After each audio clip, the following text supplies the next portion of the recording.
Happy Sunday. Nice to see you guys. Let's start on our backs.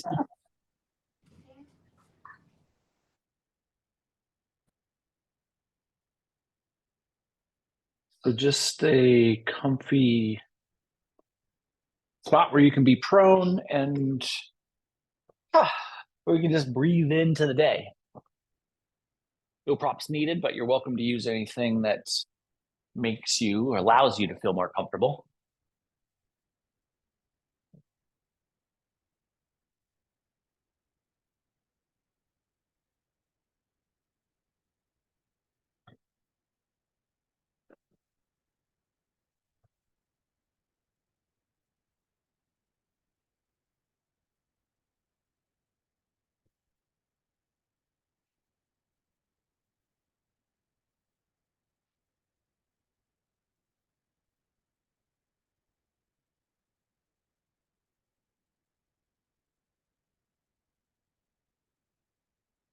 And let's just feel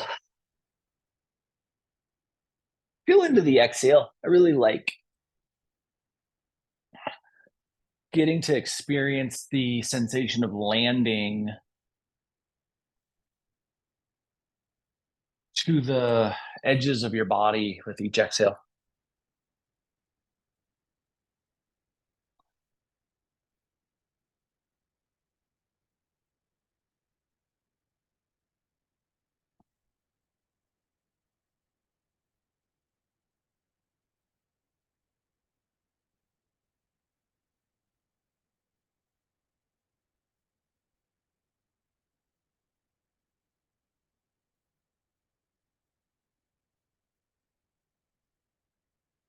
And see if as the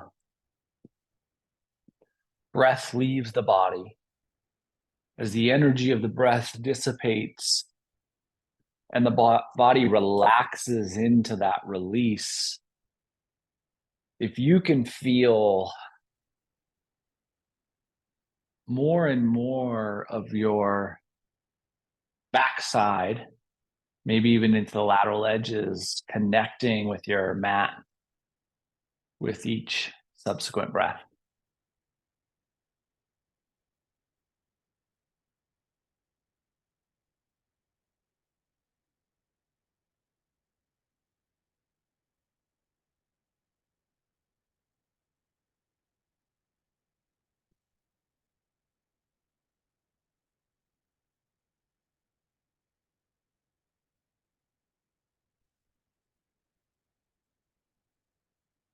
And we'll give ourselves about 30 more seconds here.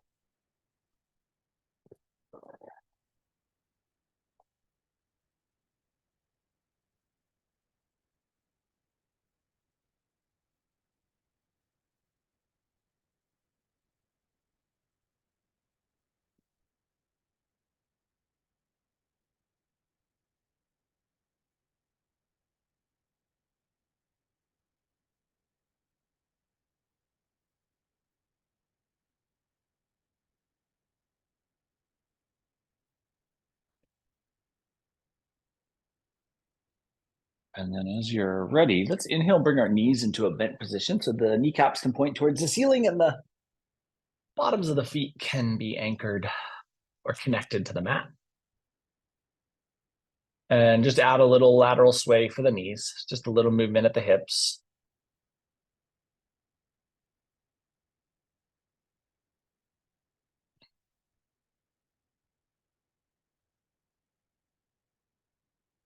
And then eventually we'll bring our knees back to neutral. And let's pull our thighs in towards our rib cage. A little squeeze here from the shins or the hamstrings, whatever feels most appropriate. And then we'll extend our legs down the mat. And as the legs extend, let's extend the arms overhead, palms up. So backs of the hands come down on the floor above you, behind you, depending on how you want to describe that. And point your toes towards the space in front of you. And then reach your fingertips towards the space behind you.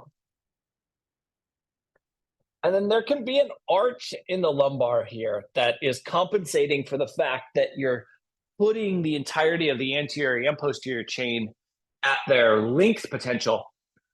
Squeeze into the core to try to bring neutral to the lumbar space. And as you're doing that, see if you can maintain the length.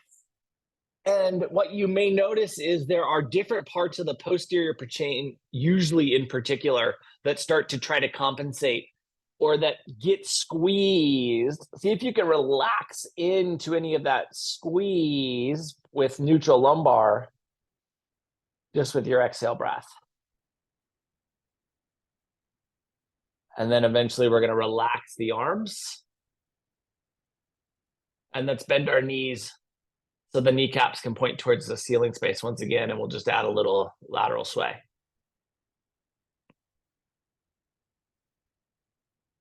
Just really delicate, easy movement.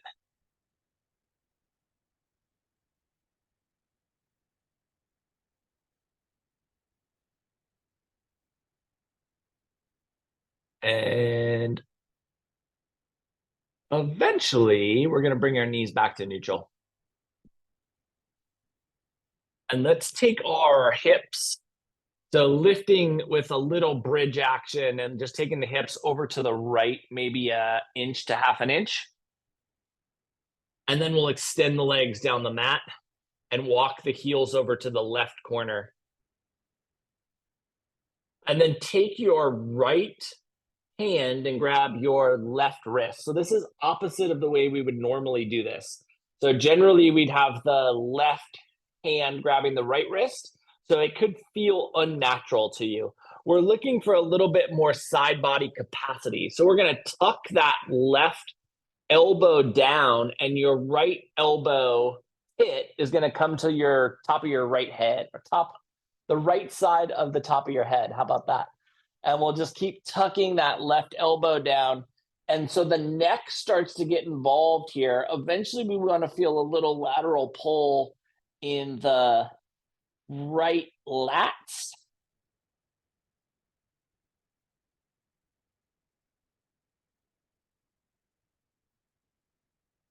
And then we'll relax back to neutral. And now we're going to do the traditional grip. So left hand grabs the right wrist, and we're going to let that left hand guide our right hand over. And here there's a bigger space that's expanded. The shape isn't quite as concentrated, or the expansiveness isn't concentrated in that singular location. And just breathe into the right side of your rib cage here. Big, full inhales.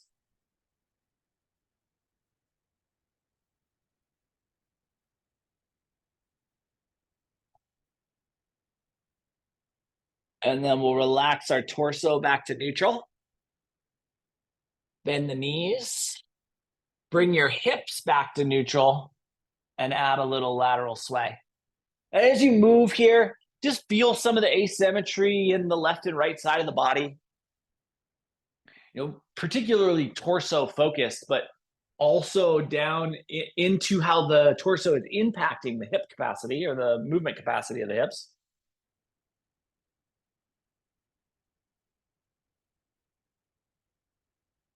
And then eventually, when it feels appropriate for you, we'll bring our knees back to neutral. We'll give that little bridge energy and lift the hips an inch, half inch, inch and a half to the left, whatever feels appropriate. And then walk the feet down the mat, or extend the feet down the mat and walk the feet over to the right corner.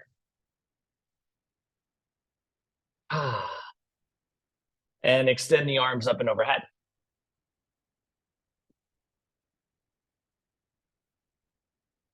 The left hand is going to grab the right wrist here. And we're going to pull that right elbow down so that the left elbow pit can connect with the head. And then just keep pulling that right elbow down until you get that really succinct lateral line, left lat expansiveness.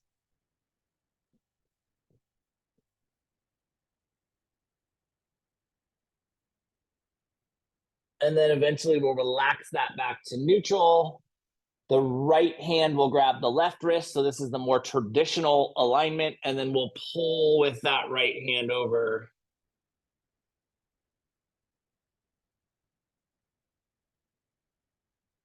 Into that whole side body expansiveness. And that just allows for that lateral edge to get just a little more involved, a little less focused.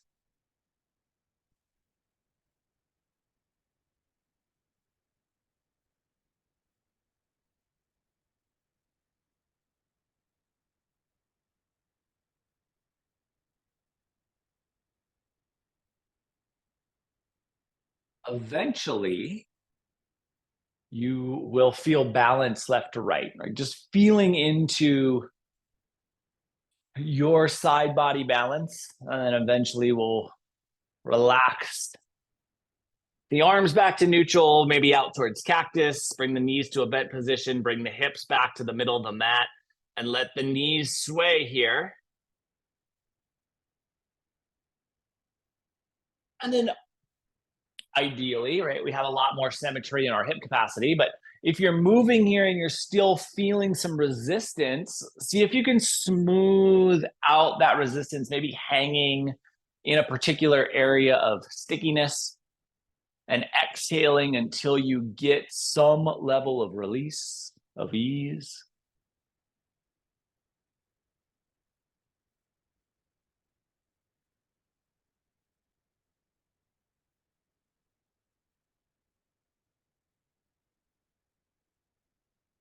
And then when it feels appropriate for you, we'll bring our knees back to neutral. Kneecaps point towards the ceiling. And let's, with the knees grouped here, squeeze the inner thighs together and then bring the hands up and overhead once again. This time we're going to go pinkies up, thumbs down, palms together. So inner thighs squeezing at maybe 10 to 20% pressure, and then extend those fingertips towards the space behind you or space above you, depending on how you describe it.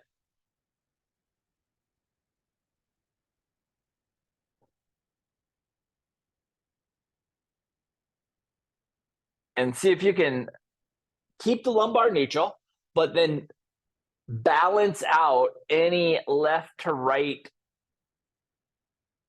asymmetry in the openness of those lateral lines.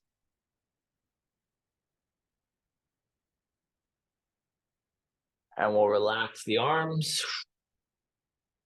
Pull the thighs back in towards the sternum, rib cage. Give yourself that nice squeeze.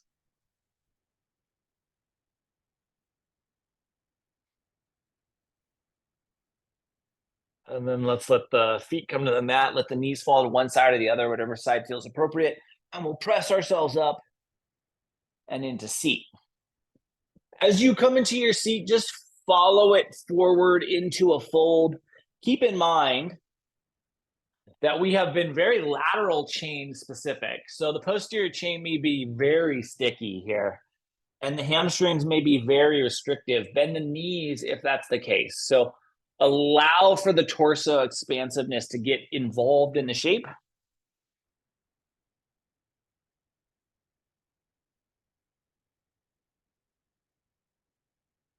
And we'll give ourselves just 30 seconds here.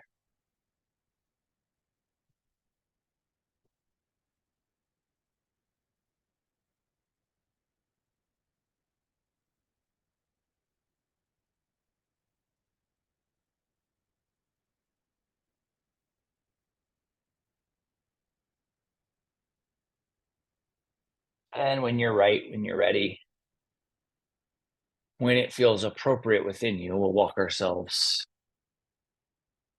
up towards staff. Let's take our pillow or bolster.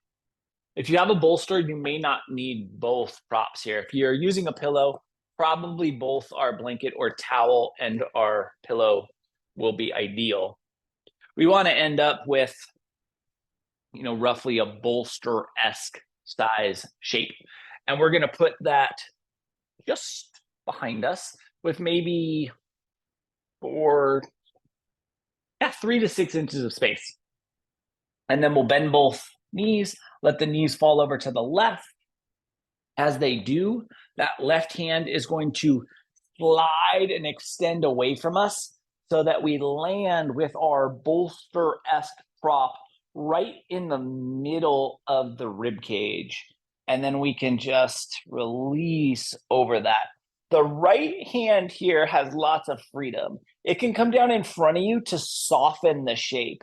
It can reach behind you to deepen the shape, or it can extend out to deepen the shape differently. I wouldn't say further. Behind you and extended both offer different directions of expansion, offering different asks and requirements of the rib cage. So just choose what feels appropriate. Hopefully, obviously, but if you're in this shape and it feels super duper uncomfortable, adjust. If you only have the singular prop, well, we ideally brought 2 props. So you could, if you're on a bolster, you could slide that out and make it a blanket. If you're on both, you could slide one or the other out to make the depth and the height of the prop just a little bit less intense. And then start to breathe into the apex of the bend. Wherever you feel that bend most acutely happening, send your breath right there.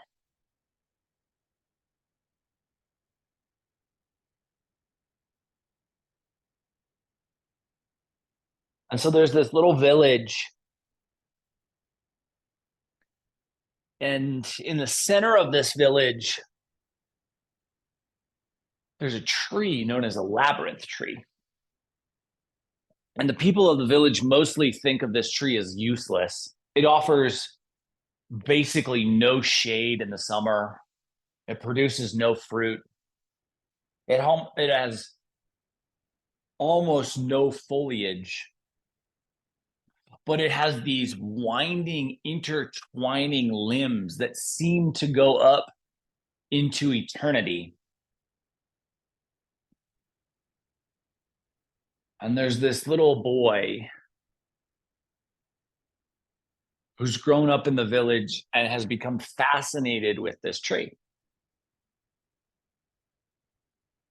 And he will sit and observe the limbs of this tree, the twists and the turns, the knots and the unions of the branches for hours and hours and hours a day.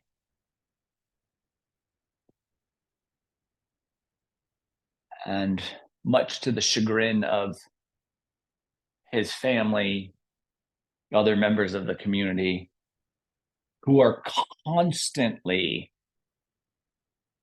asking him to do work. There's fruit to pick, there's fields to plow, there's animals to move, there's animals to clean up after, there's food to be cooked. And no matter how much they prod, no matter how much they ask for him to be involved, he just wakes up and goes and stares at and observes this tree.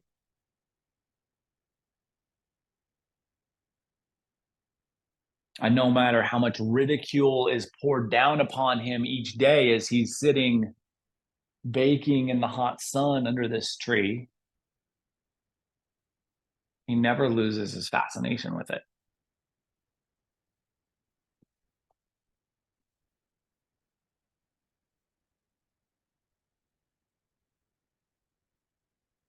Give ourselves 60 more seconds here on this first side.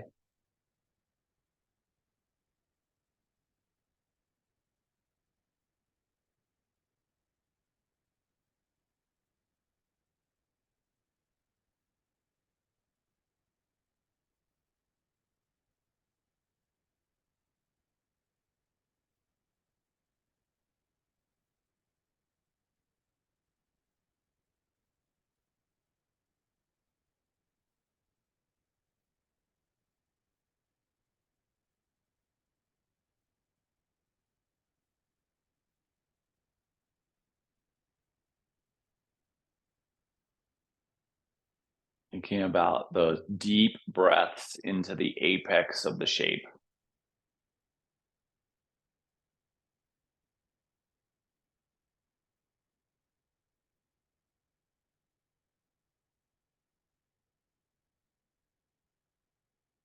One more big full inhale breath and really feel the inflation of the lungs. Hold that for a 5 count. And then when you're ready to exhale, just think about allowing your body to melt over this prop. And then we'll bring that right hand in front of us and press ourselves up into seat, extending the legs out in front of us and following that leg extension into another seated forward fold. Breathing into the rib cage space within this breath. And I am willing to beg here that if the hamstrings are limiting you, bend the knees until you feel this in the torso. Feel this in the lumbar, feel this in the mid back, feel this in the upper back, but really take in the space that you've created already in class with all of this lateral chain work that we've been doing.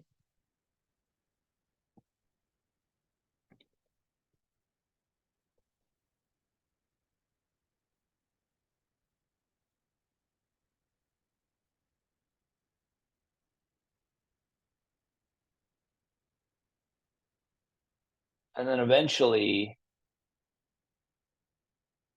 we're going to walk ourselves back up into staff. Bring the knees into a bench shape. Let the knees fall over to the right side. Extend that right arm out. And then follow that right arm onto the waiting props. Again, left arm now can be in front, behind, or extended overhead. The prop can be adjusted and shifted depending upon what your body would benefit from the most, and use that benefit as your guide.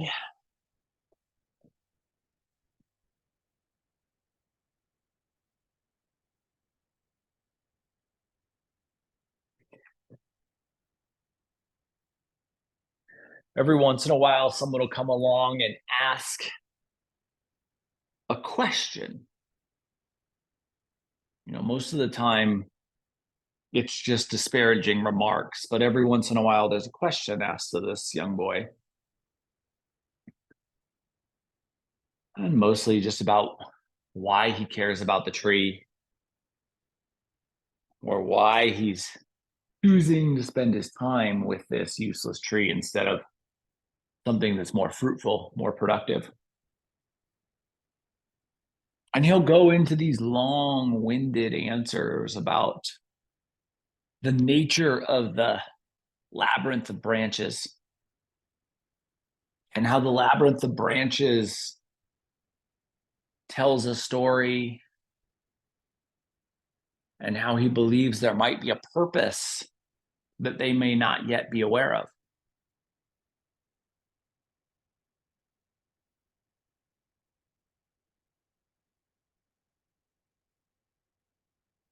One day, while he's giving one of these responses, the town warning bell starts to ring.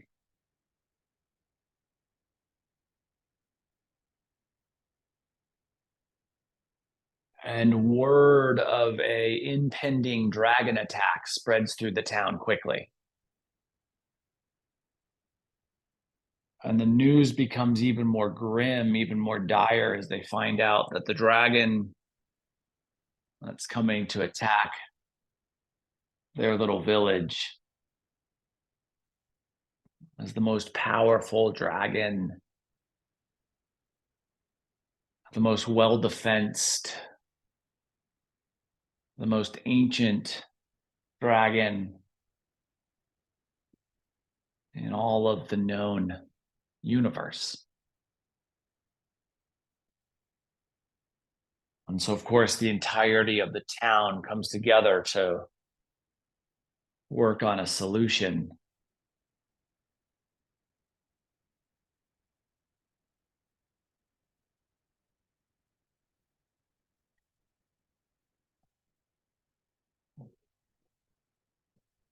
And the town militia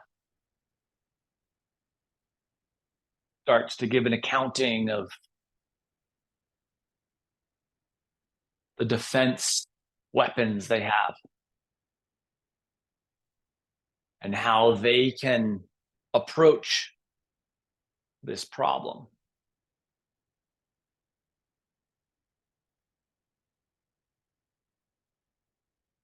Very quickly, they start talking about the amount of swords they have on hand.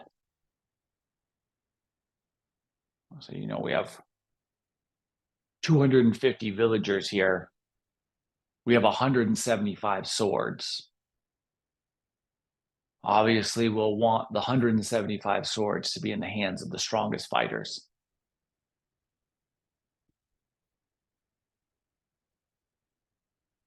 There are a couple of residents who have been living in other towns who have now moved to the village, who've been attacked by this same dragon. And they very quickly speak up and say swords will be of no use. Last 60 seconds here on this second side.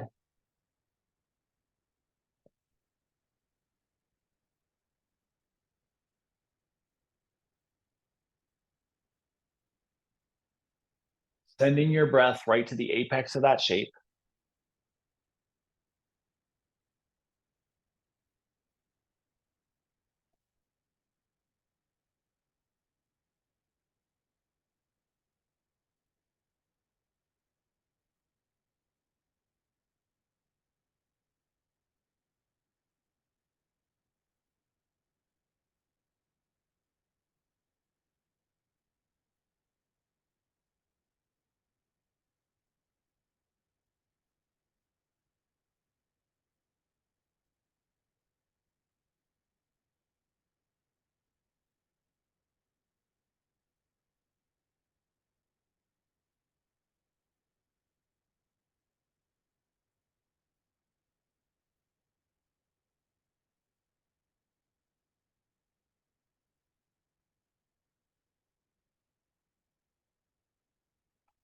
When you're ready, take that full inhale breath.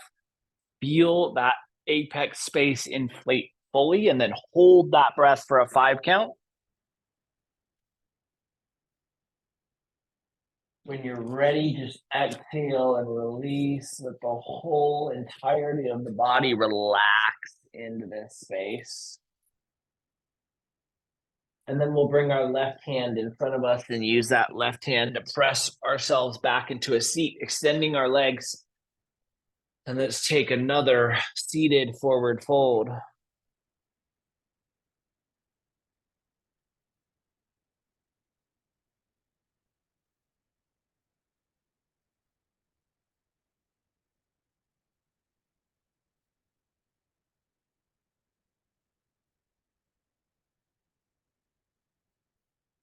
Taking the hamstrings out of the shape and allowing your torso to be receptive of the space you've created.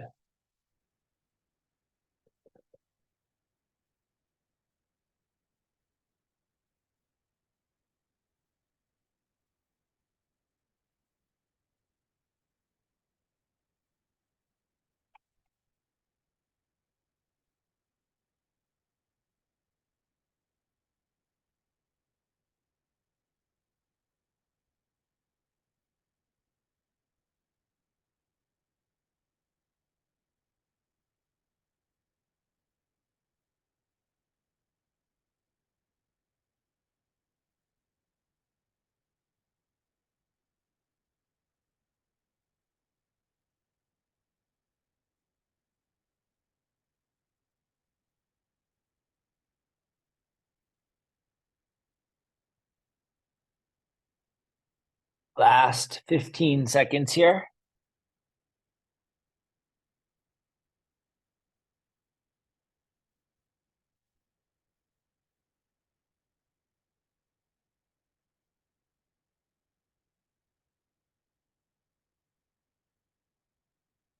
When you're right, when you're ready. Let's walk ourselves back up in the seat. Let's take our props. You can keep them in this roughly bolster shape. We're going to slide that underneath our knees. And then once you feel like you have some support underneath the knees, we're headed right onto our backs. And just letting that torso be received by your mat and feeling into the amount of space you've created here.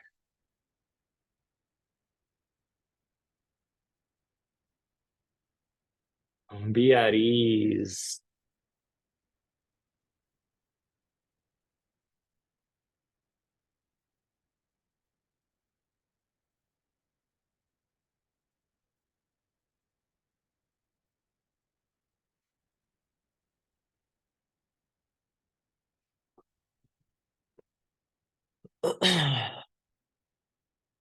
So this villager tells a story of how they tried to attack this particular dragon with swords and how the entirety of their village was burnt to a crisp in a single fire breath.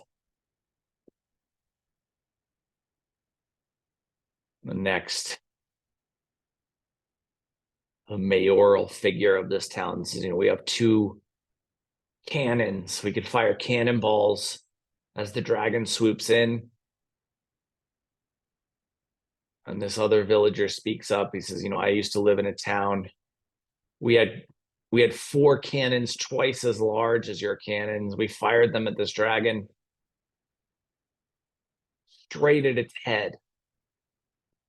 It opened its mouth, it swallowed the cannonballs, and it shot them back at us, raining down molten fire and burnt our village to a crisp.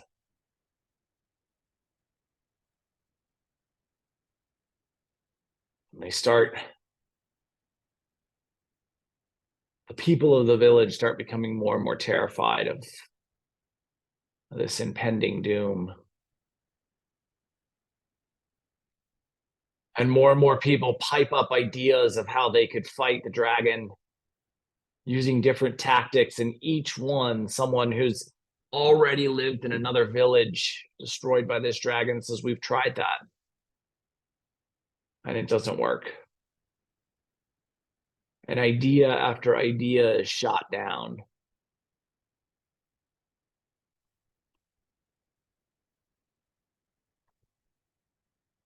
And eventually the room is just left in quiet despair. Every single idea that every single villager has been shared. And each one has been directly called out as a failure.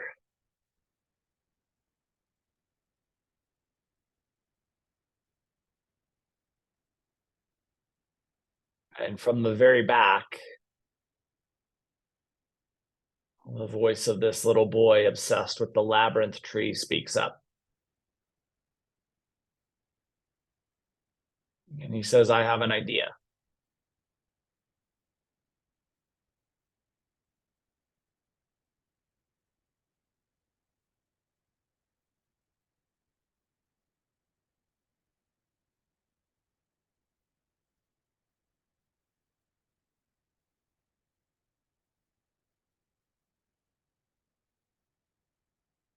Give yourself just 30 more seconds here.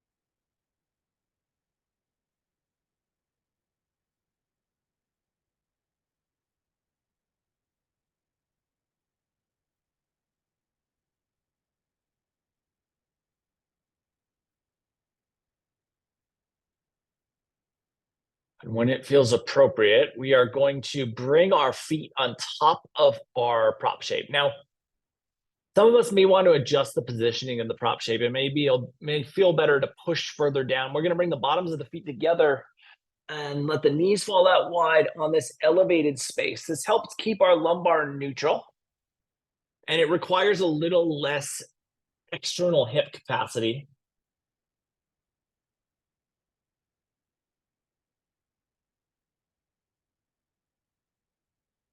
So, but if the positioning of the feet don't feel good, note that you can move that prop.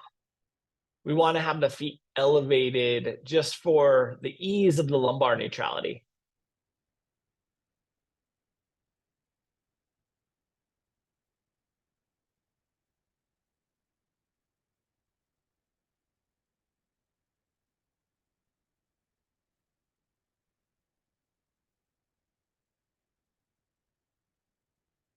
And so as this little boy speaks up, the entirety of the room groans.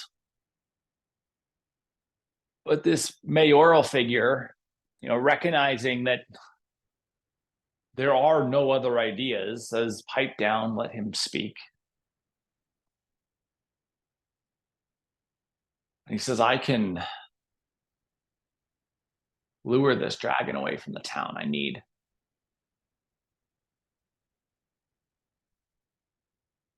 the cheapest jewelry that anyone's willing to offer me. And so the mayor says, what is this, boy? You're trying to steal jewelry at a time like this? And he says, no. I've studied this dragon, and this dragon is obsessed with shiny things, with treasure. I need something that's shiny, and I'm not asking you for your finest things. I need something that an untrained eye could perceive as quite valuable. And so soon enough, members of the village are running back to their homes, and they come back and they have this pile of jewelry. He says, okay, and now I need as many mirrors as we can possibly gather. And so the community runs back and everyone brings every mirror that they have in their homes. And there's this huge stacks upon stacks of mirrors.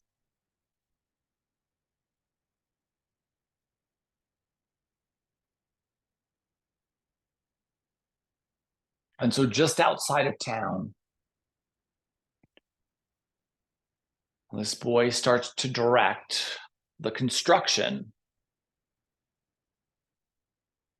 of this massive labyrinth, this maze of mirrors.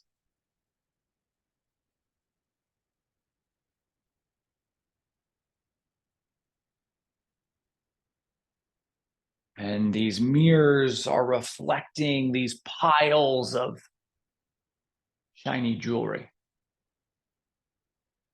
And every corner that you turn, the jewelry reflection gets just a little further away.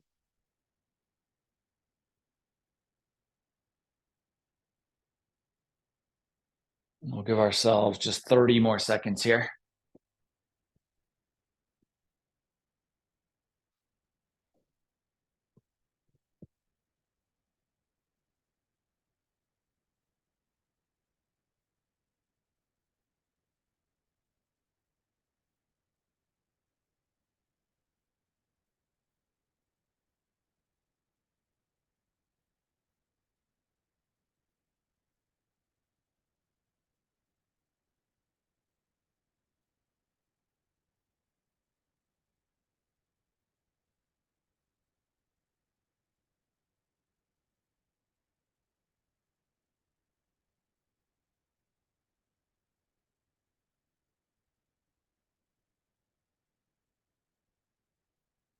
When you're ready, we'll bring our knees back to neutral. And we can pull that prop stack out from underneath us. And you can set that to the side. We won't need that again, but we may want it for Shavasana. And then let's let our knees start to rock side to side. Just allowing for exploration of your rotational capacity of the lumbar and of the hips.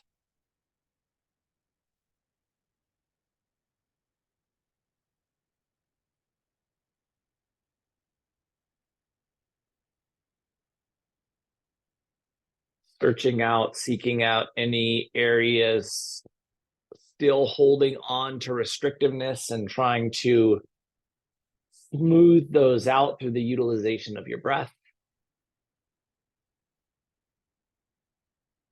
And eventually allowing the knees to fall over to the left side for a little static twist.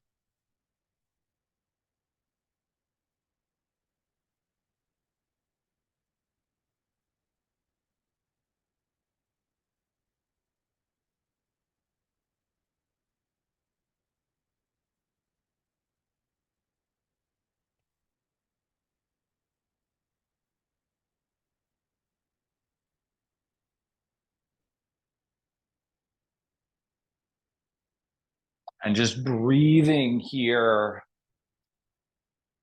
into that spot in which you have landed.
The mood of this village was quite grim as they waited for this impending dragon attack. Almost everyone had made the determination that surviving this particular dragon was impossible. Fighting this particular dragon was impossible. But this little boy waited in the middle of town with as much jewelry as he could possibly pick up and run with. And eventually, when the dragon made its attack, all of the villagers ran and scurried to their safe spots. And this little boy picked up this jewelry waited for the dragon to see him holding it, and then ran as fast as he could in the direction of this labyrinth. When you're ready, bring your knees back to neutral. And we'll exhale and let the knees fall over to the second side.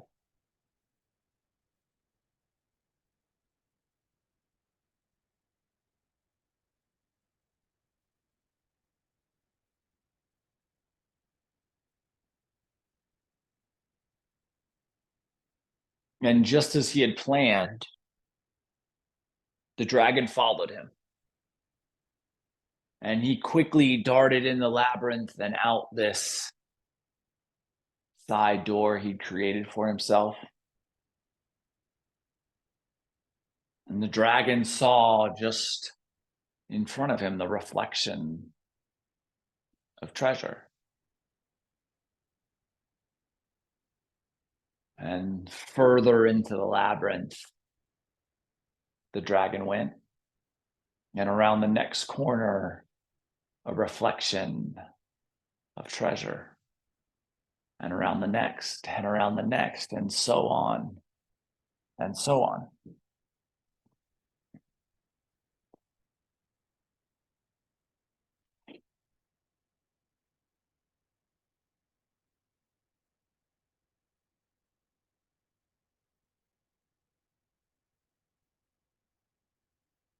Breathing into any restrictiveness in the shape.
Last 30 seconds on the second side.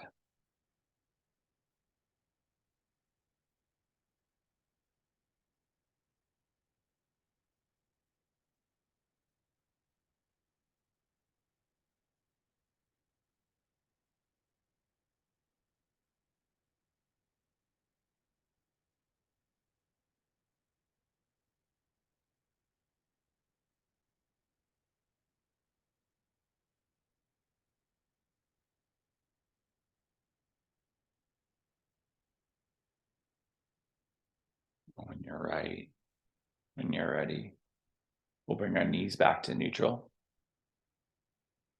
Push down into the toe mounds and heels enough to lift yourself up into one final little resetting bridge. And then with the release of that bridge, we'll come back down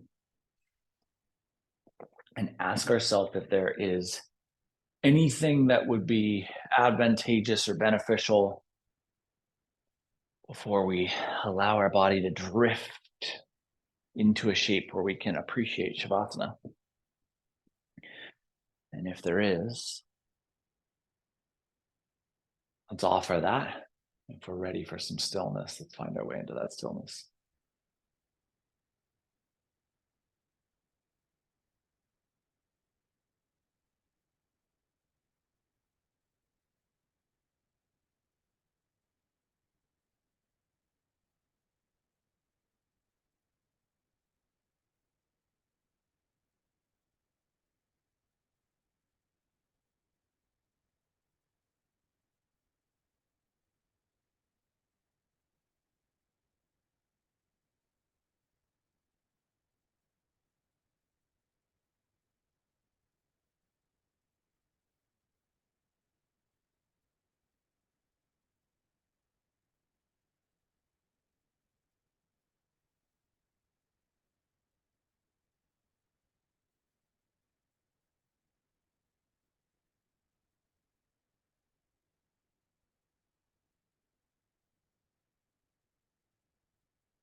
And so with every twist and turn within this labyrinth of mirrors, the dragon gets further and further away from the village.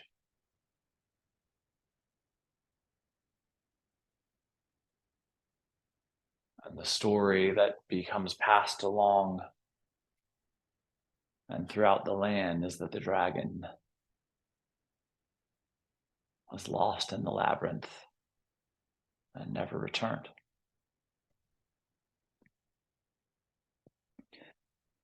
We'll start to bring some movement to your fingers and your toes.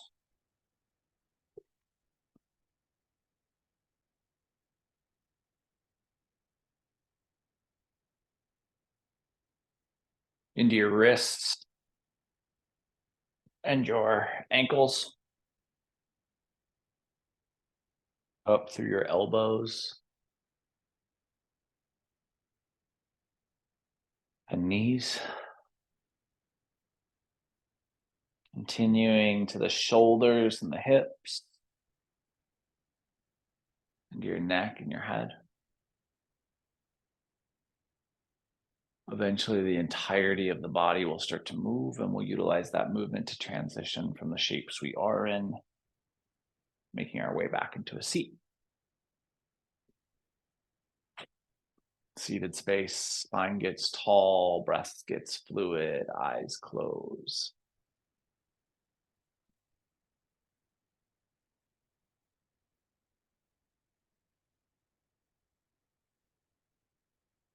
And we'll inhale our hands together at heart center. Over the course of the next 7 days, can you remind yourself that for every problem, failure is just one possible path among many. And sometimes all it takes is a different perspective to see beyond the path that's the most obvious. Thank you so much for being a part of this morning's practice and for being you. Namaste.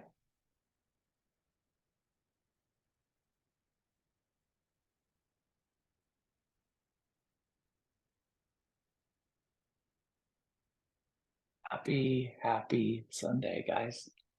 Love the heck out of you. Appreciate you for being here. I'll be back tomorrow night to do a little bit of movement. If I don't see you then, I'll be back next Sunday for a recharge. So hope you have a beautiful day or week, and I love the heck out of you. See you soon. Mwah.